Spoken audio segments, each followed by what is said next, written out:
Teatro, o podcast do Dona Maria II.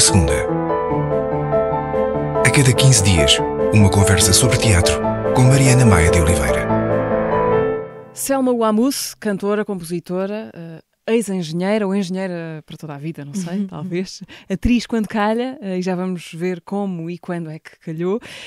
Tem sido uma voz das nossas vidas na última década, mais coisa, menos coisa, nos discos, em cima do palco, mas também uma voz a dizer coisas fora dele, do palco, e a ser uma impressionante voz de comando quando toca a juntar pessoas muito diferentes para as causas que a movem. Olá, Selma, e obrigada por vires ao teatro. Olá. Nesta altura de quase final de ano, não é? Ou a caminhar para lá, estás vinda de onde e a caminhar para quê? Faz-nos assim um ponto de situação do teu paradeiro nos tempos mais próximos. O meu paradeiro, nos últimos anos viajei muito, trabalhei muito, felizmente, e ao contrário do que eu achava, estaria a emprestar mais a minha voz a alguns projetos que estiveram muito ligados com as comemorações dos 50 anos do 25 de Abril, mas também com os 50 anos das independências de Moçambique e de outros países, dos países africanos de expressão portuguesa, e pronto, envolvi-me com dois projetos que retiraram alguma energia, mas trouxeram muito, que foi o Wanderer Songs, um projeto idealizado pela família do Zeca Afonso, que muito me honrou em poder fazer parte. Foi a primeira vez que a família, os filhos, se envolveram num projeto encomendado de uma abordagem do cancioneiro do Zeca Afonso por outros que não portugueses. Isso deixou muito feliz. Um produtor moçambicano, eu enquanto moçambicana, um espanhol, alguns portugueses também. O Wanderer Songs, mais ou menos cantares do andarilho, não é? Sim, Canções cantares do andarilho.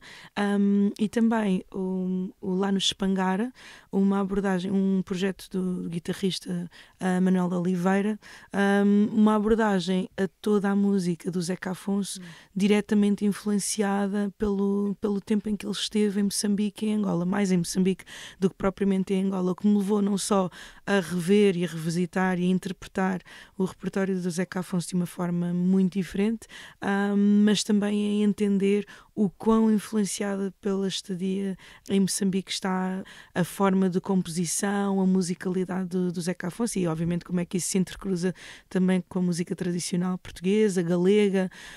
E foi bastante, não é? Essa influência foi grande. Foi grande, foi imensa, não só na construção frásica, como em alguns fonemas também. Isso foi super interessante. Então achava que estaria só concentrada nisso, mas felizmente continuei a ter concertos meus, ainda ligados ao último álbum, que já tem algum tempo, o Liwaning, mas continuo a fazer, agora ainda em novembro, ainda vamos a Marrocos, ainda pronto, temos tido a oportunidade de continuar a tocar este último álbum em Portugal e fora, mas de uma forma natural, não é? E não porque sinta essa obrigação, tenho-me forçado a dizer coisas novas, porque... De 0 a 20, quão farta estás de responder à pergunta, então e o próximo disco? Não, por acaso não estou muito, porque eu acho que, felizmente, na música que eu faço, eu tenho imensa liberdade. Porque não cantando em português, muitas das vezes as pessoas, sem entenderem as letras de uma forma direta, eu tenho muito espaço para interpretar as canções de formas diferentes e para poder falar sobre o que é que elas dizem. Então o que eu sinto é que, apesar de termos até alguma presença em muitos palcos diferentes, os públicos são sempre muito diversos. Então, e como toco em Portugal e fora de Portugal, há sempre muitas oportunidades para dizer a mesma coisa, mas de formas diferentes. E eu procuro ter concertos em que não são só a parte da música, não é? No outro dia estava no Festival Vapor e estiquei-me um bocadinho, e às tantas houve uma pessoa no público que disse: canta só! E eu gritei: eu canto quando eu quiser!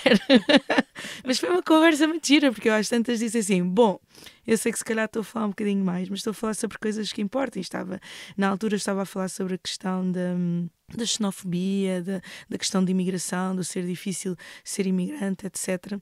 E há incómodos que eu gosto de fazer durante os concertos, ou levar as pessoas a pensarem ou constrangê-las com um olhar mais direto, com um lado mais físico, e isso muda muito a dinâmica dos concertos. Ou seja, os concertos acabam por ser sempre muito muito diferentes, porque em função de um público, se for um público, e nós fazemos concertos em salas fechadas, mais formais, em festivais, em salas para poucas pessoas ou para muitas pessoas, e eu foco muito no público que tenho, e o concerto muda muito em função das pessoas que estão. As pessoas não estão habituadas a ser olhadas. Não, as pessoas não estão habituadas nem a ser olhadas, nem a ser tocadas, nem a ser confrontadas às vezes com a sua vulnerabilidade, e não falo aqui de confrontadas com os seus preconceitos, etc. Falo mesmo com o lugar de vulnerabilidade. E esse é um lugar que eu tento chegar ao coração das pessoas, porque é um exercício que eu faço em primeiro lugar comigo mesmo. Eu canto há 26 anos e eu não me lembro nunca de ter entrado num palco sem estar nervosa. Eu adoro estar em palco, gosto muito, sinto muito confortável, mas há sempre um temor, direi eu, um respeito pelo palco, pelo microfone, pelo lugar de fala, que eu não sei quem é que está do outro lado. E como eu sou muito vocal em relação a determinadas temáticas, mas não seja a nossa vulnerabilidade, fico sempre um pouco na expectativa de que é que vai acontecer. Quando é que passa esse temor? É quando entras em palco? Esse temor passa, eu acho que ao primeiro olhar. Porque eu muitas vezes entro no palco e há muitas luzes e eu não estou a ver ninguém. E no primeiro contacto físico e visual que eu tenho com alguém, às vezes é um sorriso, às vezes são os olhos, aí ok, estou conectada com uma pessoa. E eu posso cantar para uma pessoa como posso cantar para 10 mil, mas se eu conseguir conectar com uma pessoa que seja, então ok, sinto um pouco que a missão, não sei se está cumprida, mas que já começou. Há uma coisa muito, muito curiosa no lugar que tu tens ocupado nos últimos anos. Parece um bocadinho uma peça fora da engrenagem da indústria, até por aquilo que dizias há pouco. Tu tocaste bastante antes de teres um disco editado, em nome próprio, e foi em 2018 o primeiro. Depois disso editaste um segundo, há coisa de 5 anos. E continuas a tocar imenso, apesar de não teres o débito discográfico que normalmente a máquina demanda. Aquele ritmo, disco novo, 2 anos a tocar, disco novo outra vez, e pronto, e por aí adiante. Conseguiste impor o teu ritmo, de certa forma? Eu acho que sim, porque foi sempre um ritmo fora do tempo da indústria. Eu lembro-me quando eu comecei, eu vinha de um espectro do gospel, do rock, dos Reagan e do jazz, né? E com os Reagan nós tocámos imensa visibilidade, numa altura em que era fixe ter uma banda de rock. Não era fixe ter uma banda de rock, isso é sempre fixe, mas ir ver concertos de rock isso mudou? Já não é fixe? Não sei, já não há bandas? Não sei, eu dou aulas também a muitos alunos ligados à produção musical, e eu quando lhes pergunto quais é que são as referências, é muito raro darem-me referências de rock, o que me faz sempre pensar, tipo, onde é que anda a malta do rock? Eu acho que antigamente havia imensa gente com as t-shirts e assim uns seguidores assim mesmo super fãs. Mas só para voltar à tua pergunta, quando eu decidi, tipo, ok, eu vou deixar a engenharia e espero nunca mais voltar. Disseste na tua introdução engenheiro, e eu fico sempre a pensar, eu espero que não, porque eu não me lembro de nada, apesar de ter trabalhado há alguns anos. Mas quando eu decidi que queria ser música a tempo inteiro, eu recordo-me de ter muitos conselhos de muitas pessoas, tipo, devias fazer uma cena soul, miúda, negra, africana, cantar como tu, devias fazer uma cena de fado, já imaginar.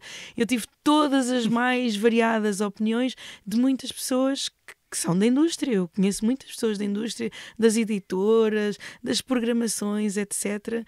E eu fiz uma coisa que as pessoas não compreenderam, e na altura eu lembro-me de sentir que muitas pessoas tinham ficado um bocado desapontadas, no sentido em que, tipo, se tivesses feito isto ou aquilo, isso é que era. Então eu acho que eu gosto de um grande sucesso, que é não ter tido muito sucesso. E isso de alguma forma cria uma identidade muito, muito própria. Eu não fiz de propósito, mas eu percebi que aquilo que eu queria dizer tinha necessariamente que ter a ver com as minhas raízes, mas sem ser música tradicional moçambicana. Eu não faço, se eu for para Moçambique as pessoas ficam assim, tipo, olha, é muito giro. cantar nas línguas de Moçambique, etc. Mas isto não é música típica moçambicana.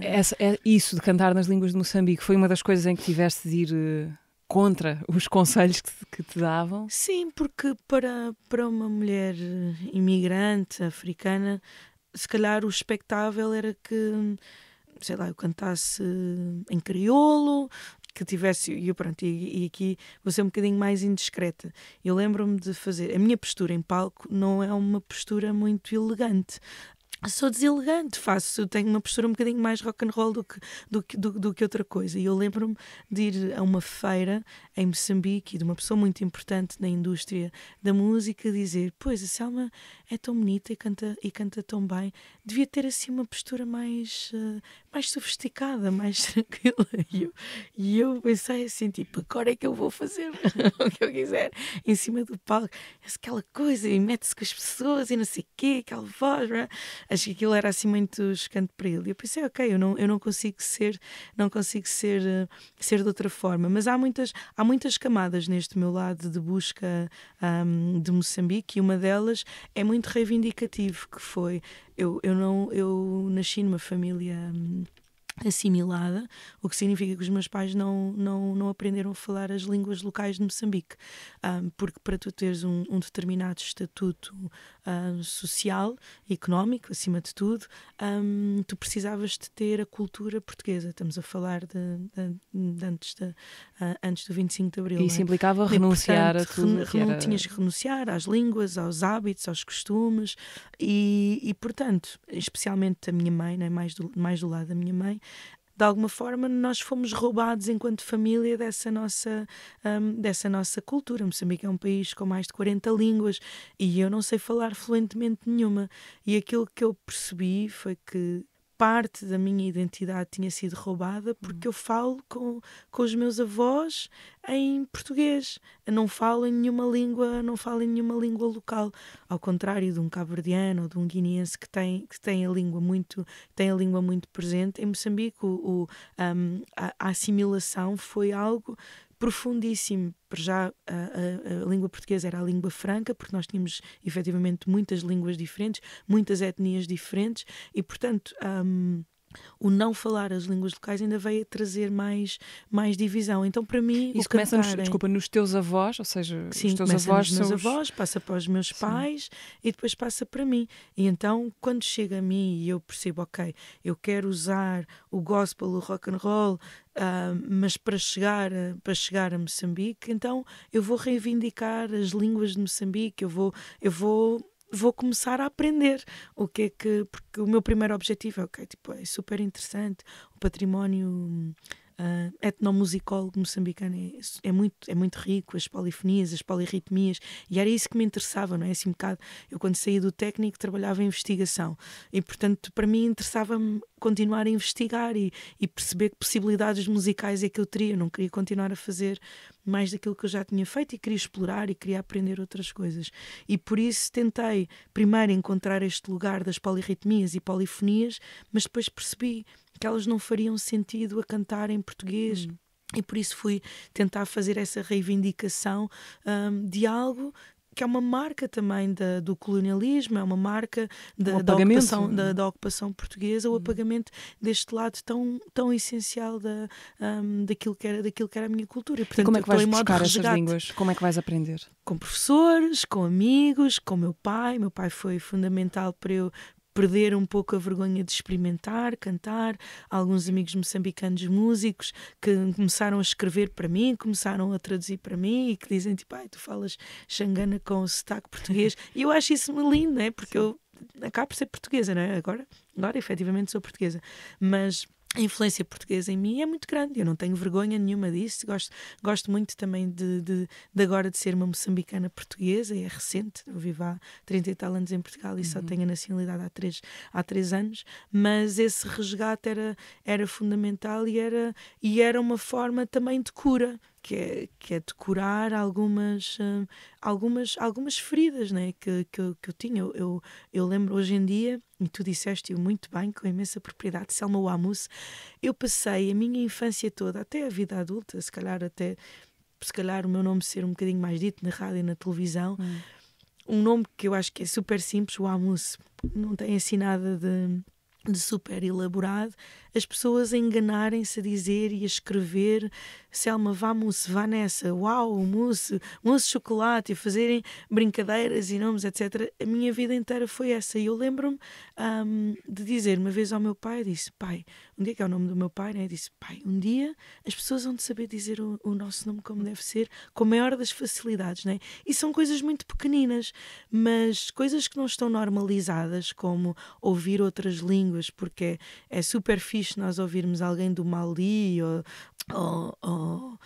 sei lá, do Quénia a cantar nas suas línguas, é super exótico, mas de repente uma pessoa, por ser Palop, tem que cantar em português, que é para as pessoas todas entenderem, né? E então eu comecei a encontrar a beleza fonética que havia no Xangana, que é a língua do sul de Moçambique, Xangana e Ronga, que são no fundo duas línguas muito próximas, mas depois também, como Moçambique é um país muito grande, com várias etnias e várias línguas, comecei a tentar explorar outras línguas do norte, Macua, da região de Cabo Delgado, Chope, e então tentar fazer um bocadinho essa interseção de várias línguas do meu país, né?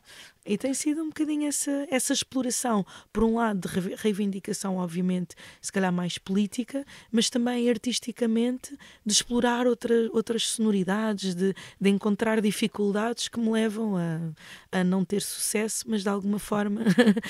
Poderíamos rebater isso de muitas formas. Sim, pronto, mas o sucesso que é mais visível, né? Para mim qualquer momento em que eu perceba que há uma transformação e que há uma comoção, há um diálogo, para mim isso é o maior dos sucessos. E portanto eu não busco de todo uma visibilidade pop no sentido mais redondo da coisa. Quando é que tu soubeste ou decidiste que a música ia ser a tua vida profissionalmente e que não ias mais ser engenheira? Que chegaste a ser, não é? Sim, fui. Acabaste o curso? Fui durante engenheira de quê? Já agora engenharia? Olha, neste momento já não existe o nome do curso porque se fundiu. Aquilo sempre foi assim uma espécie de ramo de engenharia civil, mas chamava-se Engenharia do Território. Foi um curso criado pelo professor Costa Lobo, um grande urbanista. Aliás, acho que o urbanista, e pelo Gonçalo Ribeiro Teles também, enquanto arquiteto paisagista e outros professores. Era um curso do Instituto Superior Técnico totalmente versado para estudar a gestão e o ordenamento do território. Mas eu trabalhei muito também na área de planeamento, ordenamento, avaliação de planos, pronto. vou parar por aqui. Mas nada disso podia estar mais longe da tua vida agora. Mas eu lembro-me, porque eu continuo a ter muitos amigos engenheiros e, portanto, continuo a ouvir muitas conversas sobre a engenharia. Faço muita questão, porque às vezes sinto que preciso de me proteger um pouco também da indústria da música, então gosto muito de estar em sítios em que as pessoas não fazem a mínima ideia de como é que é o meu dia-a-dia, ou o que é estar em palco. Obviamente que as minhas pessoas mais próximas já vão de vez em quando a um concerto, mas eu digo isto muitas vezes a brincar, as minhas amigas não me dão likes em nada, não estão familiarizadas com uma série de coisas, e isso para mim é muito saudável. Então eu cultivo muito continuar um bocado dentro de determinadas temáticas, mas eu recordo-me muito bem do momento em que isso aconteceu. Para além de eu estar grávida e já estar a trabalhar, eu comecei a trabalhar no técnico, trabalhava a 100% do tempo, Reagan, imensas turnés, começámos a ter turnés europeias, mudei o contrato para 75%, 50% do tempo. Reagan conviveu com a engenharia... Sim. Era uma altura em que a internet era super difícil. Eu fazia trabalhos, sei lá, não sei onde, íamos para um sítio onde eu tivesse internet para enviar as coisas. Foi assim mesmo, foram outros tempos, mas aconteceu e foi muito bom. Mas eu lembro-me de ter engravidado e de pensar, bom, o meu próximo contrato já vai ser a trabalhar a 25% do tempo, o que significava que em 5 dias da semana eu ia lá uma vez por semana ao técnico. Tinha uma filha e a decisão era muito clara. Eu quero ter uma profissão na qual sinto que sou medíocre, ou eu quero ter uma profissão na qual eu empenho, toda a minha paixão, e eu entendo que pode ter um potencial transformador, mesmo que seja local, porque esse era o meu objetivo em relação à engenharia, até que comecei a perceber o quão política é que é trabalhar em planeamento urbano, planeamento e ordenamento urbano. As coisas podem demorar imensos anos e eu queria ver as coisas a acontecer. E houve um concerto em que eu na altura ainda estava muito ligada ao jazz, e eu fiz um concerto de tributo à Nina Simone, e havia um casal que ia muitas vezes ao concerto, e eles nesse dia disseram: Selminha, olha, queríamos dizer-te que nos vamos separar e que já não vamos estar mais juntos, mas quisemos vir ver o teu concerto. Eu fiquei com pena, e a dada altura eu eventualmente falei sobre perdão, reconstituição, sobre o não ter razão. Bom, it doesn't matter, mas no final eles depois disseram-me que olha, por causa do concerto tinham decidido voltar a tentar, e entretanto casaram-se e tiveram filhos, e eu tenho imenso carinho por estas pessoas, e perceber que às vezes uma palavra que nós possamos dizer, uma canção, pode fazer a diferença na vida das pessoas, fez-me ter a certeza absoluta de que era aquilo que eu queria fazer, com aquilo que eu tinha, com o talento que eu tinha, sem comparações, perceber ok, uau, isto é qualquer coisa, não é? Não é só as pessoas estarem contentes, é realmente mudarem a sua forma por causa do momento, não é? Obviamente que eles depois tiveram que tomar uma decisão, mas aquele momento eu percebi que foi importante, e que foi importante para eles. Então, que grande história. Estão juntos hoje ainda? Por acaso não sei. Não, vamos acreditar. Não, espero que sim, mas durante muito tempo continuámos em contacto. Agora já não estou em contacto com eles há algum tempo. O teu encontro com os Reagan, fala-me disso, porque a primeira vez que se encontram, tu estavas a cantar no coro que vai gravar com os Reagan, é isso? Sim, eu comecei a cantar em 99 e tinha um maestro. Basicamente não conhecia música do mundo, música que não fosse religiosa, e tinha um bocado de medo de tudo, o que é que eu vou fazer?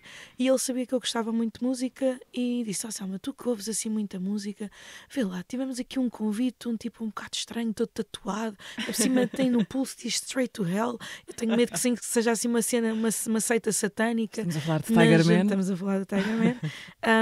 E pronto, eu disse: Reagan é espetacular, vamos gravar, e não sei o quê. Então, de alguma forma, eu fui a pessoa que impulsionou o coro a gravar com os Reagan. Só que o que aconteceu? Quando eles foram gravar, eu não estava em Portugal, estava em Moçambique, e eles gravaram, aquilo correu super bem, e fizeram o primeiro concerto em Paredes de Cora sem mim. Eu fiquei super chateada e pensei, pronto, olha lá, perdeu a oportunidade de cantar com os Reagan, mas pronto, fiquei contente, o disco funcionou super bem. Mas o que aconteceu a seguir? O Paulo e o resto da banda decidiram que aquilo só fazia sentido fazer alguns concertos com o coro, e o meu maestro disse: olha, não estiveste no primeiro concerto, mas faz todo o sentido tu fazeres parte agora desta mini tour, vamos 6 vozes. Fizemos alguns concertos com 6 vozes, depois aquilo começou-se a tornar menos viável, né, financeiramente. Primeiro com 6 vozes, depois com 3 vozes. Às tantas, eles disseram: podes vir fazer concerto só connosco. E eu, ok, só uma pessoa a fazer de cor era um bocado estranho. Mas depois pronto, acabou. Até que houve um dia em que o baterista, o Pedro Pinto, me ligou. Ele disse: olha, Selminha, achamos que faz todo o sentido tu estás connosco. Temos uma turnê em França e não faz sentido os Reagan, com um álbum que se chama Eclesiastes 1.11 e que tem todas as referências espirituais, não ter a única pessoa que efetivamente acredita e que representa esse lado espiritual, esse lado de contraste, não é? Porque era um álbum que tinha muito a ver com a tentativa sempre de redenção, do pecado para a redenção, etc. E eu pensei, bem, pronto, não sei se consigo aguentar ali a pedalada, era muito novinha. Mas pensei, ok, eu sempre fui assim, yes, bora lá. E lá fui eu com a minha bibliazinha, internei com os Reagan, e ficou uma relação. Obviamente no início era uma coisa experimental, e depois fez todo o sentido eu fazer. Adotada? Fui adotada, a Babyface. Era a mais nova da banda, tinha uma perspectiva completamente diferente da música, e pronto, e obviamente ficámos amigos para sempre, e o ADN do rock and roll ficou completamente entranhado. Eu acho que uma das coisas mais interessantes quando se olha para ti, para o teu percurso artístico, tem a ver com a absoluta impossibilidade de te encaixar num sítio, porque tu vais do punk rock de Coimbra ao piano da Maria João Pires, ao jazz, ao Rodrigo Leão, com quem cantaste imenso tempo, enfim. de certeza que tu não planeias isto no sentido de, olha, deixa-me cá trabalhar com imensa gente diferente. Não. Mas porquê é que achas que isto acontece? Tem a ver com a abrangência dos teus interesses musicais? Tem a ver com a busca do não sucesso. Quer dizer, não é a busca do não sucesso, é... A música aparece muito por acaso. Eu nunca fiz extensões de ser música. Quando eu tomo essa decisão também é assim um bocado tipo, olha, agora vou fazer música, que isto é que é fixe, etc. Mas eu não tinha assim nenhum plano de realmente fazer disto vida até nascer a minha segunda filha. Na minha segunda filha eu disse, ok, agora tenho que fazer disto de carreira e tenho que levar isto um bocadinho mais a sério. Mas eu gosto imenso, eu gosto de música e há coisas que me disseram imensas vezes, tipo, tu tens de ter uma voz que é reconhecida, onde tu fores, as pessoas ouvem as primeiras notas e percebem logo que és tu. E mas eu sempre adorei maquilhar a minha voz, poder fazer coisas diferentes e novas, então para mim era um esforço imenso ter que cantar como a Selma Wamúcio. Mas quem é que é essa mulher, não é? E para mim era um bocadinho esquisito esta coisa da identidade vocal. Eu adoro música, eu adoro cantar. Acima de tudo, eu adoro cantar e experimentar. E eu acho que essa versatilidade que eu fiz sempre questão de evidenciar na minha música e depois na música dos outros, acabou por me abrir muitos caminhos, que é, olha, Selminha, bora fazer alguma coisa eletrónica, Molinex. Eu, ok, então vou trazer o meu xangana e as minhas particularidades, mas é perfeitamente possível de encaixar aqui. O Rodrigo, quando eu recebi um telefonema do Rodrigo Leão, eu estava a gravar no estúdio do técnico de som dele. Eu estava a cantar uma canção do meu repertório e ele mostrou essa canção ao Rodrigo e eu recebo um telefonema do Rodrigo Leão que diz assim, o Rodrigo é super trapalhão, Selma Wamúcio, sim, daqui Rodrigo Leão. Eu achei mesmo que estavam a gozar comigo. Daqui Rodrigo Leão. Eu, sim, claro. Pois, e ele meio nervoso. Ele, pois, é que eu tenho aqui uns concertos em que ia cantar o Camané, mas o Camané não vai poder, então eu gostava muito que fosse a Selma, que eu tive a ouvir umas coisas e acho que tem a versatilidade que eu preciso daqui. E eu pensei, isto é completamente a gozar. Rodrigo Leão, substituir o Camané é tudo muito improvável. Ele disse, sim, claro que sim. É só falar depois com a minha agência. E desliguei o telefone. Não acreditaste? Não acreditei mesmo. Pensei, tipo, quem é que deu o meu número de telefone?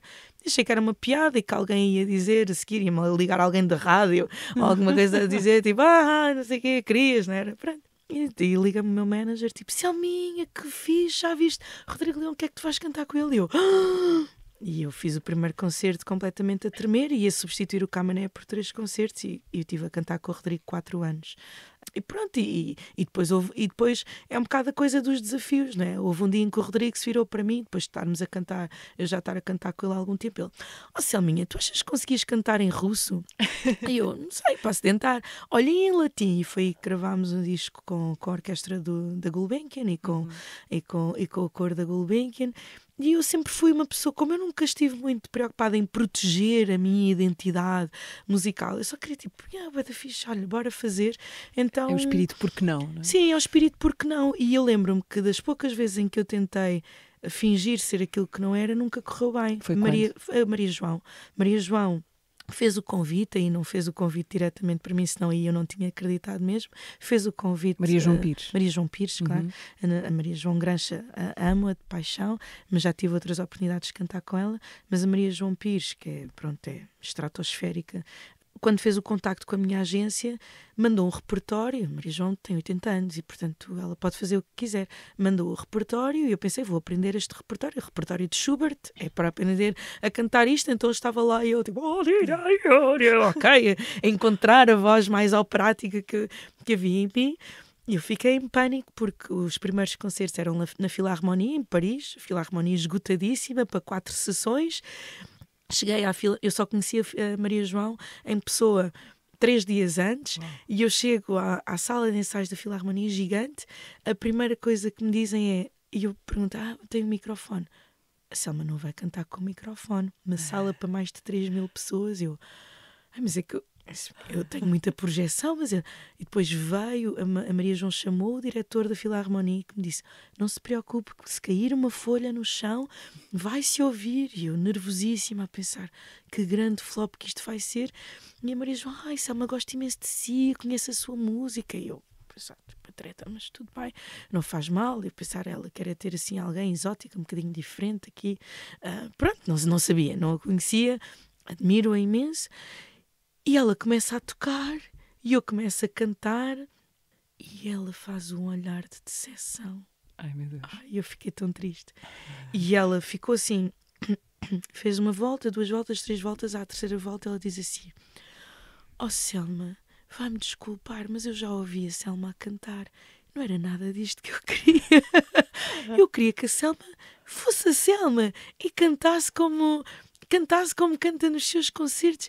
Eu, para cantar ópera, tenho muitas pessoas para cantar." Então, de repente, pensei, ok. E foi muito engraçado. Mas foi um alívio ouvir isso? Foi um alívio. Okay. Foi um grande Porque alívio. estavas constrangida e de repente tiraram-te as amarras. Estava constrangida no sentido em que, ok, eu levo sempre algo de mim, não é? Eu lembro para os concertos do Rodrigo Leão de ter indicações de que não podia ter um bega afro ou de usar as capelanas. O concerto do Rodrigo todos estão vestidos de preto. Eu disse, ai de mim, nem pensar nisso, eu vou. E o Rodrigo, mas vais como tu quiseres e não sei o quê.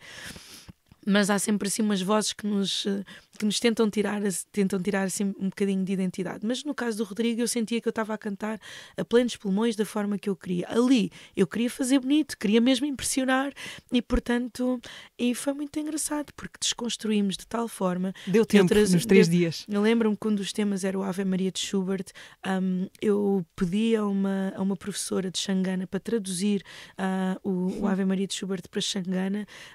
Fiz uma versão completamente diferente e a Maria João às tantas diz-me: "Oh Selma, isto está incrível, então nós vamos fazer um tema juntas, mas não vai ser este, a Selma vai cantar isto sozinha." E eu pensei, ai meu Deus, que loucura. E foi, para mim foi um momento de imensa honra. A honra por estar num contexto de total admiração perante uma pianista que é incrível. Ela tinha vários convidados, o conceito era ter várias pessoas, ter uma casa em que todos nós partilhámos um pouco nós e, portanto, músicos extraordinários do mundo inteiro. Honra pela primazia que ela, o espaço que ela deu à minha verdade, né? E honra em estar a cantar de repente, depois viemos cá tocar à Gulbenkian, estar a cantar na língua do meu país, à capela, não é? Só voz e pessoas, né? Mais terra a terra, descalça, mais terra a terra não poderia ser. E eu acho que essa busca pela verdade me tem perseguido. E esse é que tem sido o meu segredo, que é, ok, olha, eu vou ser só eu. Provavelmente se eu tivesse insistido ali, ela não me teria convidado para fazer mais coisas e não teríamos continuado. Tiveram a oportunidade depois de se conhecer melhor, pessoalmente? Sim, ela é extraordinária. Uma pessoa incrível, ultra trabalhadora, camarim sempre com o piano, ela a tocar horas e horas, toda a gente, vamos beber um copo, vamos descansar, e ela sempre a trabalhar, mas no fim do dia de trabalho, Maria João sai da sala, vamos beber um copo, e come, e bebe, e conta histórias, e fala, e eu jamais poderia imaginar que era uma pessoa que tem 6 filhos, né? E é assim uma coisa que eu pensei, como é que uma pessoa pode ser assim tão genial? É uma pessoa que tem uma vida pessoal super discreta, não é? E fiquei honradíssima e tive a oportunidade de a conhecer melhor, ela e a filha que acompanhou. Fiquei muito lisonjeada que ela mais tarde também num podcast falou sobre essa nossa experiência em conjunto. Então estes momentos são assim um bocadinho mágicos e é tipo, uau, sinto-me ultra abençoada por poder viver estas coisas e que se calhar não viveria se aos 3 segundos a voz da Selma Wamous fosse reconhecida de imediato, porque estaria só a viver na minha bolha, e a minha bolha são as 7 cores do arco-íris. Tua bolha é o mundo. E mais se puderem ser. Olha, noutro polo musical completamente diferente, Madonna. Como é que foi o teu encontro com ela? Então, eu já nem sei muito bem, mas pronto, houve aquele fenómeno da Madonna estar e o Dino e isto e aquilo, e depois a Madonna foi-se embora e temos 2 amigos em comum, o Dino de Santiago, mas também o Tony Cassanelli. Tony Cassanelli é um artista plástico, um pintor, escultor, que é muito amigo e muito próximo da Madonna, do filho. Aliás, ele tem um projeto com um dos filhos da Madonna. E quando ela fez anos, o Dino já me tinha contactado para levar o meu coro para irmos cantar na festa dela, que foi assim uma super festa, no Palácio do Grilo, em que foram imensas personalidades. Curiosamente, no dia anterior ela queria ter uma festa um bocadinho mais privada, que foi ali no Tejo Bar. O Tony escolheu algumas pessoas, uma era Amaro, outras eram as irmãs Jenny e Eri, outra era eu e outro era o Martin Suede, que toca na orquestra assintomática, e convidou-nos a nós para sermos a música que acompanhava o aniversário da Madonna, enquanto ele pintava e desenhava, e o filho da Madonna também esteve a tocar. Então foi assim um encontro super privado, e pronto, então foi assim, e de repente foi assim um bocado estranho, tipo, estar 3 dias com a Madonna. Ela era um ídolo pop para ti ou não? Nem por isso? Quando era miúda, assim, sei lá, eu lembro do Like a Prayer, eu era um bocadinho aquele imaginário da Madonna e do Michael Jackson, fizeram parte da minha infância, e eram obviamente ídolos da minha infância. E depois, mais tarde, pronto, não tinha assim nenhum particular vislumbre, mas foi super interessante depois também conhecê-la assim nesse contexto um bocadinho mais intimista, e foi muito especial ter percebido que quer a solo, quer depois com o coro, foram momentos ali meio especiais para ela, porque as luzes e os foguetes, etc., são sempre muito fixos assim no meio de festa, não é? Mas depois eu acho que quando há coisas que tocam o nosso coração, e neste caso coisas que sejam mais espirituais, num momento de muito entretenimento, as coisas que falam assim um bocadinho mais ao coração acabam não sei, acabam por trazer aquela lagriminha ao canto do olho. Selma, tu nasceste em Moçambique, vens para Portugal muito novinha, muito criança, e depois os teus pais regressam, não é? E tu ficas. E é uma escolha tua ficar, ou não? É. É uma escolha. Eu ainda fui para Moçambique com eles, mas eu tinha 13, 14 anos e nessa idade eu já acho se tem que raízes, não é? E amigos e adolescência. Eu era muito madura. Eu hoje em dia tenho uma filha com 14 anos que também é muito senhora de si. E que eu já tive que enfrentar decisões dela que me custou a rever-me nela, a perceber tipo, uau, ok, ela sabe mesmo aquilo que quer. E o que aconteceu foi que eu voltei para Moçambique com os meus pais e percebi, ok, eu adapto, mas não me identifico e eu quero ir para Portugal. E então vim para Portugal e comecei. No início vinha para viver com uma madrinha, mas aquilo não correu muito bem. Depois fui para casa de umas pessoas amigas, uns pais de uma das minhas melhores amigas que me acolheram e que são minha família até hoje.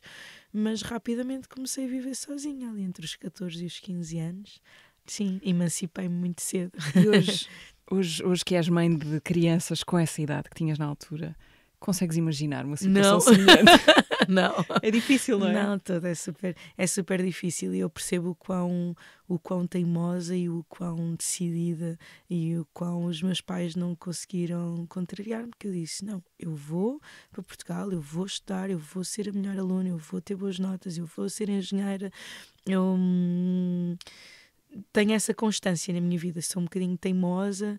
E se eu digo que vou fazer uma coisa, eu proponho-me a fazer essa coisa e trabalho para, não quer dizer que as coisas todas aconteçam, mas trabalho para que as coisas aconteçam. Eu lembro perfeitamente quando eu disse aos meus pais, depois de um grande esforço, né, porque Moçambique era muito pobre e portanto eles mandarem dinheiro de Moçambique para cá era um esforço imenso, e por isso eu comecei a trabalhar muito cedo, passei por muitas situações de privação, mas eu antes que eles me mandassem de volta para Moçambique, não, queria estar cá, os meus amigos, as minhas pessoas, e era muito responsável.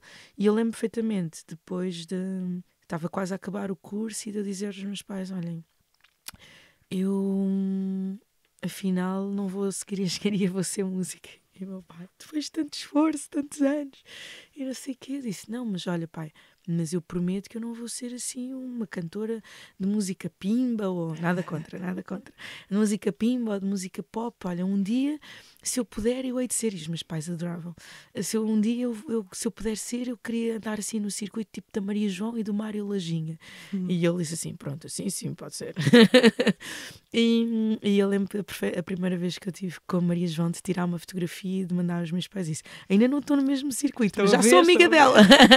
Mas já sou amiga dela, já estou a seguir as pisadas dela. Então acho que sempre fui assim muito assertiva e muito decidida, mas olhando para trás penso que foi assim uma grande loucura. Mas também acho que era um outro tempo em que e também o tipo de cultura, e isso é uma cultura que eu cultivo muito, a cultura da aldeia, das pessoas que estão à nossa volta, de nos ajudarem, ou seja, cuidar dos outros. Eu vivia num quarto, numa casa perto de casa dos pais desta minha amiga, mas se fosse preciso passava férias com a família de uma outra amiga e outros pais, ou seja, eu tinha uma comunidade e uma rede de pessoas responsáveis que cuidavam muito de mim, estavam comigo, e os meus pais também confiavam muito nisso, e eu confiava nisso também. Tinha uma urgência, alguma coisa, tinha sempre alguém que amparasse.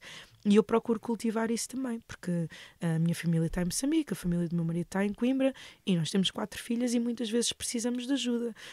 Eu durante algum tempo fui mãe solteira com 2 bebés e estava a cantar e estava com concertos, e isso fez com que rapidamente eu percebesse se eu queria vingar artisticamente. É difícil ser mulher na música e ser mãe. Eu tinha que pedir ajuda, eu não podia estar a fazer as coisas sozinha, não tinha dinheiro para estar a pagar babysitters. Em início de carreira não tinha condições, e portanto eu tinha uma lista. Eu lembro-me de ser...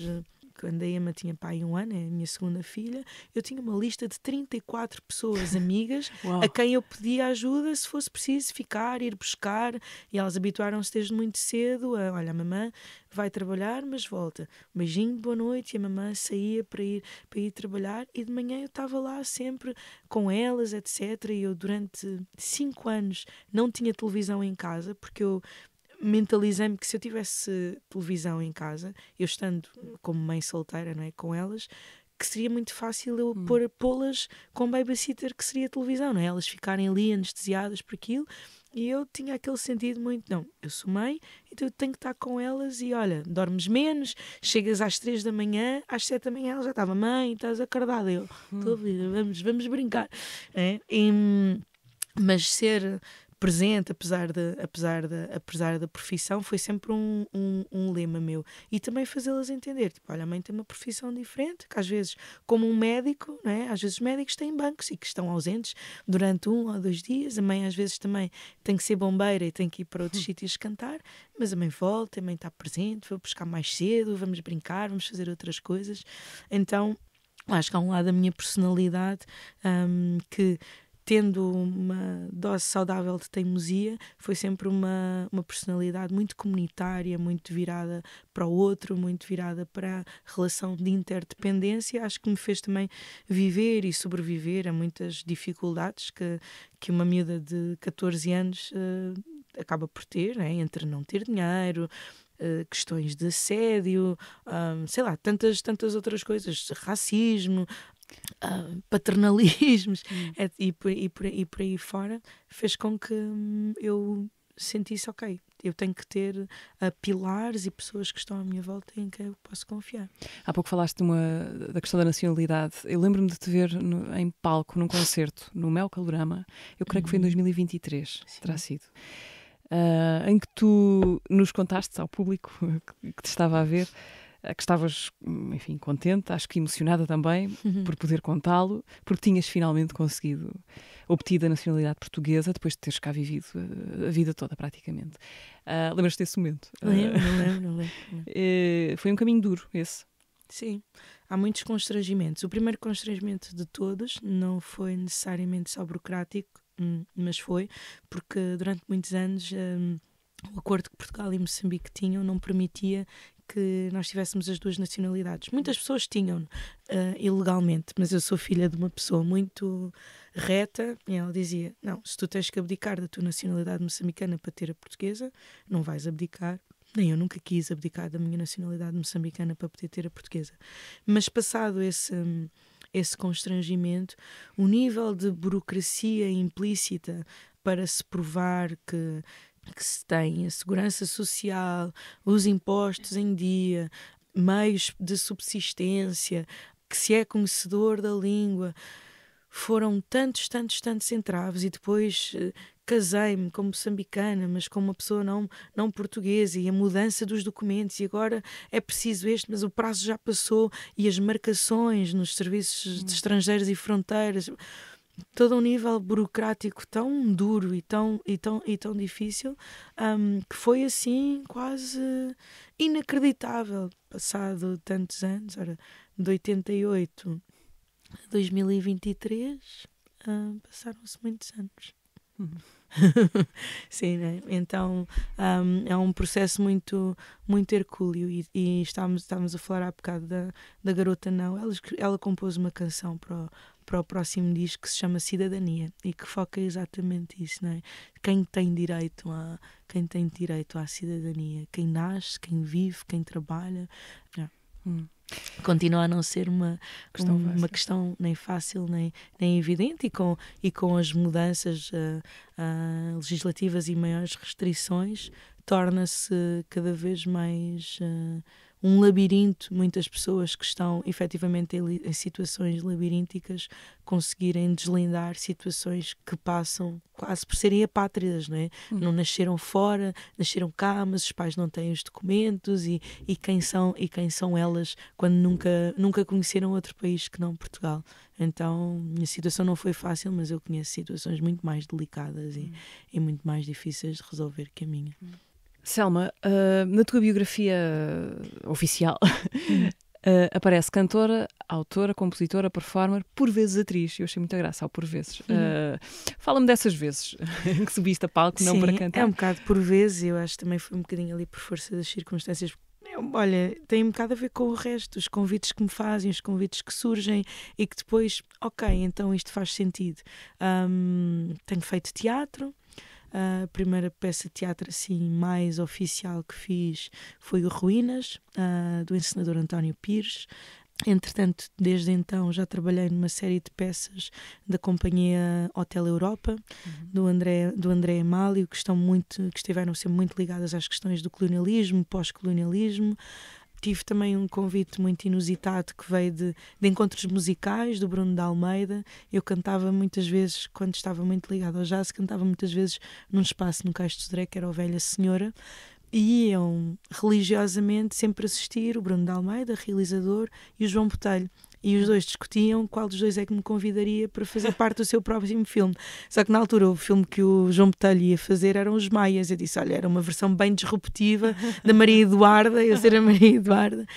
E o filme que o Bruno de Almeida ia fazer era o Cabaré Maxime, e que me enquadrava perfeitamente, porque é a cena da música e dos cabarés, mas espero nunca mais voltar a fazer cinema, porque é um terror, aquilo é morosíssimo e muito complicado. Já tinha feito com os Reagan, tínhamos feito uma aparição num filme do Werner Schroeder, mas vou tendo assim alguns convites para performar, não é? Como é o caso da Grada Quilomba, com quem também tenho trabalhado muito ao longo dos últimos anos, e vão surgindo assim algumas situações em que representar é preciso. Muitas das vezes, na maior parte das vezes, elas estão associadas à música, mas implicam decorar texto, implicam encenações que já estão mais no domínio do teatro do que propriamente só do domínio da performance. É espectadora de teatro. Sou, não tão assídua quanto de concertos, vou muito mais a concertos do que a peças de teatro, mas sim, mas gosto muito de teatro. Mais uma consequência da postura, porque não é? Porque não aceitar este convite? Porque não, sim. Tens alguma coisa programada assim para próximos tempos? De teatro? Nesse aspecto, sim. Não. Penso que não, acho que não. Okay. Acho que não. A Selma está aberta a convites neste momento. Não, tenho umas coisas assim um bocadinho mais ligadas a óperas e outras abordagens, mas não teatro. Olha, há uns meses a tua voz já tinha por aqui aparecido neste podcast, porque te pedi que fizesse uma pergunta ao Paulo Pascoal. E ele agora devolve-te a gentileza. Vamos ouvir. Alô, Mariana e Selmita. Eu tive este ano a honra e o privilégio de colaborar com a Selma no que foi o programa público Coro em Memória de um Voo, do Julian Knox, para o Centro de Arte Moderna da Fundação Carlos Gulbenkian. E numa equipa de 4 curadores, a Selma muito rapidamente ascendeu a nossa mãe, aquela nossa guia, porque a Selma é uma ótima profissional, com um discurso e um pensamento organizado, e quando a Selma fala, nós escutamos, porque é esse lugar sólido de força, de fé, mas também uma amiga que procura pelos amigos, que tem um grupo fortíssimo de acolhimento, mãe, esposa, seguramente uma excelente companheira, enfim, a Selmita Wamuse. A minha questão é, como é que se consegue fazer tanto e tão bem? E depois, me adota só! Tão lindo, ele é mais do que adotado, eu amo o Paulo, ele é muito especial. Pois é, Como é que se é a Selma? Eu às vezes pergunto à Selma também, não é? Mas eu acho que é na realidade com muito amor. Eu amo mesmo as coisas que faço. Depende muito das outras pessoas. Obviamente, o exercício da fé ajuda-me imenso, ajuda muito a destrinçar o que importa do que não importa, há muito ruído, né? nos dias que temos, há muito ruído. E há coisas que às vezes nos podem prender. Um comentário, a inveja, porque o meio artístico acaba por ter muito disso. E eu estou tão focada no exercício de amor que se reflete quando dou aulas, quando faço curadorias, quando eu trabalho com muitas organizações não governamentais, quando estou em palco, quando estou com a minha família, isso para mim é o que realmente me importa. Obviamente, percebo que sou uma pessoa muito organizada. Eu acordo com uma agenda feita, eu acordo a escrever e-mails, a distribuir papéis, toda a gente sabe o que é que tem que fazer lá em casa. Não esqueças, não sei o quê, liga, paga, não sei o quê. E depois há uma outra coisa que eu não consigo explicar. Eu tenho imensa energia. Não sei de onde é que ela me vem, mas eu tenho imensa energia. E os meus músicos às vezes gozam comigo que eu cheguei de uma viagem que fui para não sei onde, é todo rastro. Hoje o concerto vai ser assim um bocadinho mais calminho. E eles, pois pronto, está bem. Sim, logo vemos isso. Mas acho que é mesmo... É uma energia física, é obviamente uma energia espiritual, mas eu acho que é uma energia de alcance, de chegar ao outro. E eu dou muito, mas também sinto que recebo muito. Eu há bocado dizia, tenho amigas que estão completamente fora do circuito e que exigem de mim, tipo, olha, não, temos que ir almoçar uma vez por semana para estarmos e falarmos. Eu, onde é que eu vou arranjar? Mas encontro, busco, procuro, deixo uma filha, e a seguir vou tomar café com não sei quem, e a seguir vou para o estúdio. Eu faço um voluntariado já há alguns anos num centro de dia, não é uma coisa que as pessoas saibam, mas eu todas as semanas, à terça-feira, dedico-me ali aos meus velhinhos e aquilo traz-me tanto ou mais energia do que muitas outras coisas, não é? Pronto, agora disse isto aqui, agora toda a gente vai saber, mas há coisas e estas relações de vizinhança, de chegar ao prédio e às vezes tipo, olha, vou tocar na vizinha para saber se está tudo bem. Olha, então está tudo bem, não sei o quê. Já não havia há muito tempo, não sei o quê, eu via na televisão, pois, fazer assim um pouco de conversa. E estas coisas todas aumentam o meu amor, aumentam a minha fé, não só em Deus, mas nas pessoas também. O perceber que nem tudo é mau, mas pronto, mas eu tenho uma agenda, eu ando com 3 ou 4 agendas onde eu escrevo as físicas, coisas. És analógica. Físicas, sou analógica. Tenho uma digital porque o meu marido não consegue fazer de outra forma, mas tenho alertas, mas nutro muito os meus tempos. Eu acordo todos os dias de manhã, tenho o meu tempo de meditação, de oração, tenho o meu tempo de ir caminhar e isso dá-me espaço para depois chegar, oh mãe, olha, baby, eu dou, não sei o quê, okay. Mas eu tenho muito gosto nas coisas que faço. Eu não faço nada por obrigação e eu acho que o velho ditado, quem corre por gosto não cansa, eu canso-me sim, mas tenho imenso gosto e isso dá-me drive para continuar. Um dia há de se esgotar, mas enquanto ela não se esgotar eu tenho muita alegria mesmo nas coisas que faço, tenho muita alegria em estar aqui contigo, em poder ter chegado aqui tipo, estou cansada e estou tipo, ainda não me calei. Foi um dos casos em que disseste, bom, estou um bocadinho cansada, estou um bocadinho cansada, se calhar não tenho nada para dar, ainda não me calei, mas sim, as pessoas inspiram muito, ainda me inspiram, não só as más a fazer diferente, mas as pessoas que têm o coração no lugar certo, e não é só do lado esquerdo do externo, mas as pessoas inspiram muito. Vou já a seguir querer saber o que é que tens para nos sugerir. Antes disso, recuperamos no minuto um pouco da conversa do episódio anterior do teatro. Esteve cá o Pedro Carraca. Quando eu era pequenino, eu queria ser bombeiro ou ator. Depois descobri que tinha medo do fogo e, portanto, bombeiro era uma coisa difícil. E ele disse: tens mais alguma regra? Eu disse: sim, eu não aceito que gritem comigo. Quando gritam comigo, eu bato de volta. Portanto, não grites comigo. O Jorge nunca gritou comigo. O Jorge, quando eu o conheci, era genial. Tinha uma velocidade de raciocínio, uma capacidade de memorização. Era brutal. Quando nós saímos da capital, o Jorge fumava 8 maços por dia e teve 3 noites sem dormir em frente ao computador a trabalhar. Há 1 ano e meio, o nosso esforço serviu única e simplesmente para destruir. Olha, foi horrível. Essa ideia de nos juntarmos todos e convidarmos o público a vir despedir-se e destruir a Politécnica connosco. Foi um momento muito bonito, a gente não sabia quantas pessoas é que iam aparecer. Ainda fazemos sentido. Se calhar o projeto já não tem sentido. A ideia de companhia é uma coisa que está a morrer. Nós, se calhar, somos uma excrescência, um arcaísmo, um reflexo do passado que já não faz sentido agora. O sítio onde eu me sentia mais seguro quando tinha 15 anos era dentro da Cova da Moura. Aquilo é o Beverly Hills dos bairros de lata, não é? A Cova da Moura tem ruas largas onde passam 3 carros, agências de viagens, cabeleireiros, lojas de telemóvel, discotecas, restaurantes maravilhosos. Estar realmente a viver o momento em que vives, não é? É hoje o dia em que vives, é hoje que vivemos a vida que vivemos, como dizia o Jorge. Eu não quero deixar legado nenhum, a não ser que a minha filha seja feliz. Estou-me borrifando para o que é que vão dizer de mim depois de morrer. Pedro Carraca, convidado há 15 dias no teatro. E agora, Selma, o que é que nos podes sugerir? Então, eu gostava muito de sugerir, as minhas filhas gostam muito de ler, eu fico muito contente que elas sejam leitoras ávidas. Eu gostava de ler mais, mas nem sempre consigo. Então gostava de sugerir alguns livros. Gostava de sugerir Os Tendais, da Gisela Casimiro, que é brilhante, ela é uma escritora incrível, gosto muitíssimo dela, uma poeta ativista, mas uma escritora notável.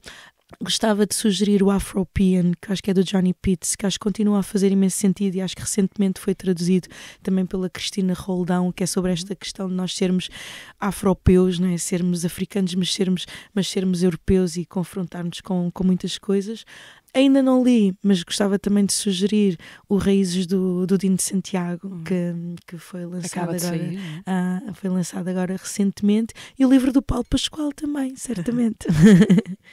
E se calhar esse teu cabelo, os cabelos da Jaimília Pereira, Pereira de Almeida, esse cabelo da Jaimília Pereira de Almeida, que é maravilhoso e que eu tendo só filhas, só meninas, né?